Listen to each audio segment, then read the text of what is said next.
தானே அது வீரம் என்று ஐயா சொன்னார். இந்த பட்டிமன்றம் களத்திலே இருக்கிற வீரத்தை பற்றியதுதான். அது வீரம், உட்கார்ந்தது வீரம், நின்னது வீரம், காட்டுக்கு போனது வீரம், பதவியை விட்டது வீரம் சொல்லுங்க. பதவியை விட்டது ராமனுடைய வீரம் என்று நீங்கள் சொன்னாலையா நாங்கள் பதில் சொல்ல மாட்டோமா? ராமன் எந்த பதவியை வேண்டாம் என்று விட்டார்? ஒரு அயோத்தியினுடைய அரசு பதவியை வேண்டாம் என்று விட்டார். அதுவே வீரம் என்று நீங்கள் சொன்னால், வீடனன் எங்கள் கும்பகர்ணனிடம் வந்து, அண்ணா நீயும் என்னுடன் வந்துவிடு, உனக்கு ராமன் தருகின்ற வைகுண்ட பதவியை கிடைக்கும் என்று சொன்ன போது கூட முன்னம் சாதல் தான் எனக்கு மரியாதை, என் அண்ணனுக்கு மரியாதை என்று கும்பன் சொன்னானே. வெறும் அயோத்தியினுடைய அரசு பதவியை விட்டது வீரம் என்று சொன்னார். கிடைத்த வைகுண்ட பதவியை விட்ட எங்கள் கும்பகர்ணனுடைய வீரத்தை ஏன் இருவரும் கொண்டாட மறுக்கின்றீர்கள்? அவர்கள் படித்த கம்பராமாயண புத்தகத்தில் நடுவுல கொஞ்சம் பக்கத்தை காணும்.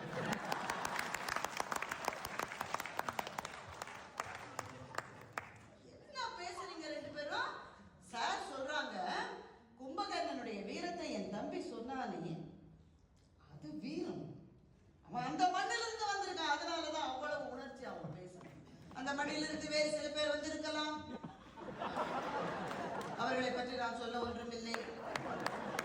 தம்பி சொல்றான், கும்பகர்ணன் எப்படி போரிட்டான், வள்ளலும் மலர்க்கரும் விதிர்ப்புற்றான் என்று தன்னை மீறி கம்பன் எழுதினான் என்று நாம் சொல்லுகின்றோம். ராமனை வழிபடுகிற கம்பன் அந்த கட்டத்தை பார்த்து ராமனுடைய கையே நடுங்கியது என்று எழுதிவிட்டார் என்றால் எப்படிப்பட்ட வீரம்! அதை பற்றி எதிரணி தலைவர் ஐயா அவர்கள், என் வணக்கத்துக்கும் மரியாதைக்கும் நான் போற்றுகின்ற அந்த தலைவர் ஒன்று சொன்னார். அப்படி கும்பன் சண்டை போட்டா கூட அவன் ஜெயிக்கலையே, ராமன் தானே ஜெயிச்சான் என்று ஐயா சொன்னார். ஐயா, எனக்கு சிறு கருத்து மாறுபாடு. வெல்வது மாத்திரம்தான் வீரம் என்று எப்போதிலிருந்து நான் பேச ஆரம்பித்தேன்? அப்போது கணைக்கால் இரும்பொறை வீரன் இல்லையா? உங்கள் மண்ணிலே சாய்ந்து விழுந்தவர்கள் வீரர்கள் இல்லையா?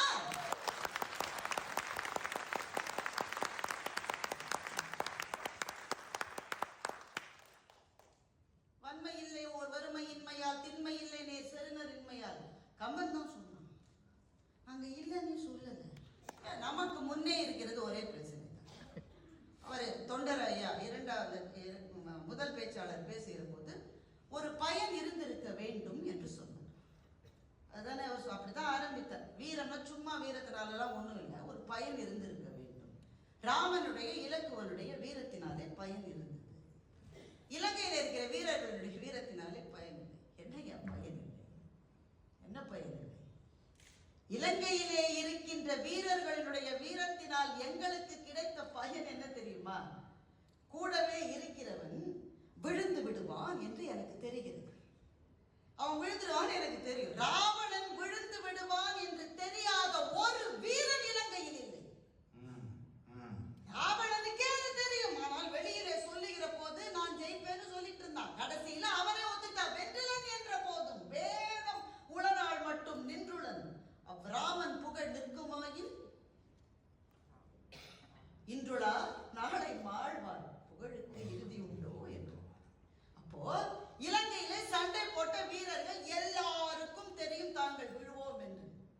ஐயா, வென்று விடுவோம் என்று நினைத்து போருக்கு போவது வீரம். ஆனா அந்த வீரத்தினுடைய இரண்டாவது நிலை வீரம் தான்.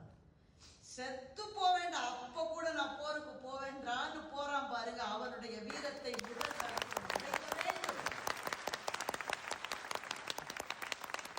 இந்திரஜித்தும் கும்பகர்ணனும் அப்படித்தான் போருக்கு போனார்கள். எங்கள் இந்திரஜித்தினுடைய வீரத்தை பற்றி நீங்க சொன்ன கைதட்டி இருக்கிறதே, சொல்லுங்க. அது கும்பகர்ணனுக்கும் கைதட்டி இல்லை என்பதை நான் அறிவேன்.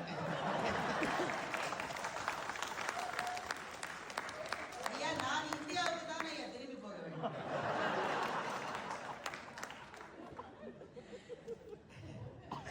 அடுத்த வாரம் ஒருவேளை இலங்கைக்கு வருகிற போது ஐயா விரைவாக இந்திரஜித்தினுடைய வீரத்தை, என்னையா வீரம்? இவர் சொல்றாரு, சிவகுமார் ஐயா சொல்றாரு, ராமனின் வீரத்தை ராவணனே வியந்தான்.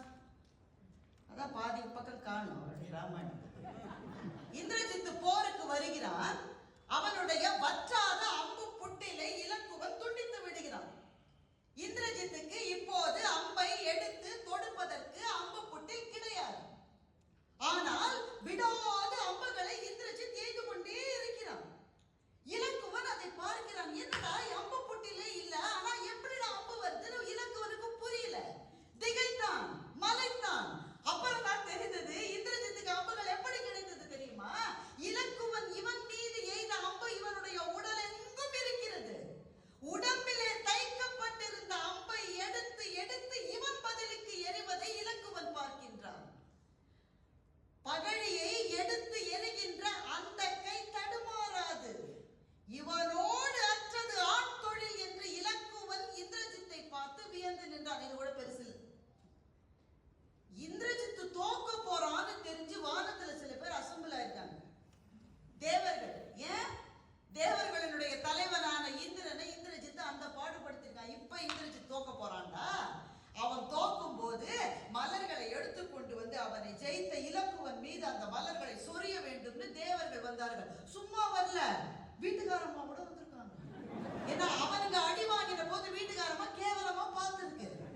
இப்ப என்ன அடிச்ச ஆள நம்மால அடிக்க போறா, நீங்களும் வந்து பாருங்க. வீட்டுக்காரம்மாவோட பூவோட தேவர்கள் இருக்கிறார்கள். ஆனால் எய்தவன் பகழி எல்லாம் தன்னுடைய மேனியிலிருந்து பறித்து வீசுகின்ற இந்திரஜித்தினுடைய ஆற்றலை பார்த்து அந்த தேவர்கள் தங்கள் கையில் இலக்குவன் மீது தூவ வைத்திருந்த பூவை இந்திரஜித் மீது தூவினார்கள் என்று சொன்னால் அது வீரம். அது வீரம். இரண்டாவது கேள்வி இவர் கேட்டார் இல்ல, முதல் நாள் போரிலேயே ராமன் ராவணனை கொண்டிருந்தால் மன்னிப்பது ராமனுக்கு மாத்திரமல்ல, கும்பன் மன்னிக்கவில்லையா? நீலன் எதிரிலே வந்து நின்றான் எங்கள் கும்பனுக்கு. கையில ஆயுதத்தெல்லாம் பறிச்சுட்டான் கும்பன். நீலன் நிராயுதபாணியாக நின்றான். கும்பன் இடது கையால் லேசா பிள்ளைங்க விளையாடு, நம்ம நடக்கும்போது பிள்ளைங்க குறுக்க வந்து விளையாடுன அந்த ஓரமா விளையாடுக்கிறது, ஓரமா விளையாடுற மாதிரி நீலனை ஓரமா ஒதுக்கி வச்சுட்டு எங்க கும்பன் போனோம். நிராயுதபாணிகளை கொல்லக்கூடாது என்கின்ற போரறம் ராமனிடம் இருந்தது. நீங்கள் ராமரை போற்றுகிறீர்கள் என்றால் அவன் கடவுள். ஆனால் எங்கள் கும்பனிடம் இருந்தது. சொல்ல ஆள் இல்லை ஐயா, சொல்ல ஆள். சொல்லாமல் விடப்பட்டதனாலேயே வீரக்கதைகளை மறந்து விடுகின்ற அபாயத்துக்கு நடுவே தீர்ப்பளித்து விடக் கூடாது என்று இந்த மன்றத்தில் நாங்கள் கேட்கிறோம். தன்னுடைய அண்ணன் தனியே நின்று விடக் கூடாது என்று ஒரு தம்பியும், தன்னுடைய தகப்பன் தனியே வீழ்ந்து விடக்கூடாது என்று மகன்களும், ஏன் அந்த மொத்த சேனையுமே தன்னுடைய தலைவனை கைவிடாமல் என்ன நடந்தாலும் பரவாயில்லை, உயிரே போனாலும் எங்களுக்கு கவலை இல்லை, நாங்கள் என்னுடைய தலைவனுக்காக இறுதி வரை நிற்போம், நாங்கள் இறப்பதை பற்றி எங்களுக்கு கவலை இல்லை.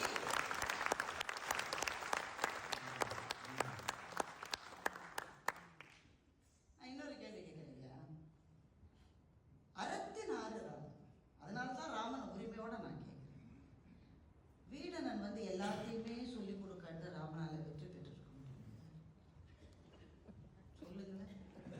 எல்லாத்தையும் புட்டு புட்டு புட்டு புட்டு வச்ச அப்புறமா நான் தான் ஜெயித்தேன் என்று சொல்லிவிட்டு இது வீடனன் தந்த வெற்றி என்கின்ற மகுடத்தை வீடனுக்கு ராமனே சூட்டினான் என்றால் வீடனிட்ட ராமன் ஒருவேளை சொல்லி இருக்கலாம். நான் ஹைபோதெட்டிக்கலா யோசிக்கிறேன். வீடனன் அடைக்கிறதுக்காக தான் வர, அப்போ அவனுக்கு அடைக்கலம் தந்துட்டேன். ஆனா உங்க அண்ணனை பத்தின ரகசியம் எனக்கு சொல்லாதப்ப, நீ போர்ல இருந்து விலகிடு, நானே ஜெயிக்கிறேன், அதுதான் எனக்கு மரியாதை என்று சொல்லவில்லையே. பலத்தோடு பலம் பொருந்த வேண்டும். ஆனால் வீடனன் சொல்லி தந்த பிரகாரம் இங்கே பலம் பலவீனத்தோடு பொருந்தியதனால் தான் ஒரு வெற்றி வந்தது என்றால் அந்த வெற்றிக்கு பின்னால் ஆண்களுக்கு மாத்திரமல்ல பெண்களுக்கும் வீரம் இருந்தது இலங்கையில்.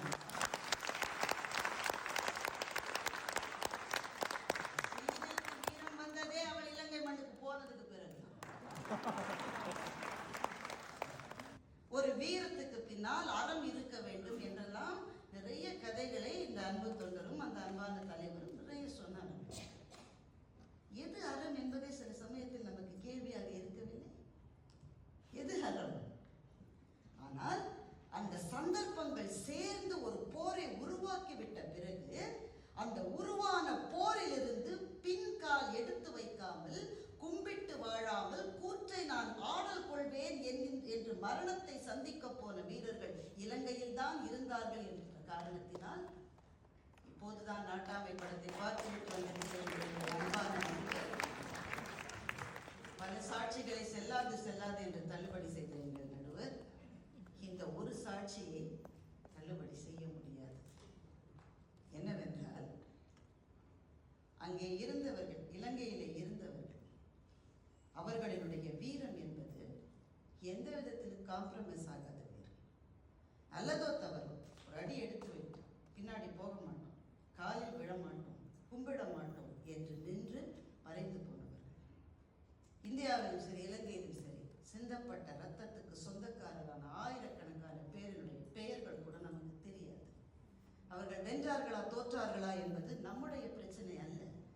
ஆனால் அவர்கள் வாழும் வரை மரணத்தை சந்தித்தால் கூட போராடுவோம் என்ற மன உறுதியோடு இருந்தார்கள் அல்லவா?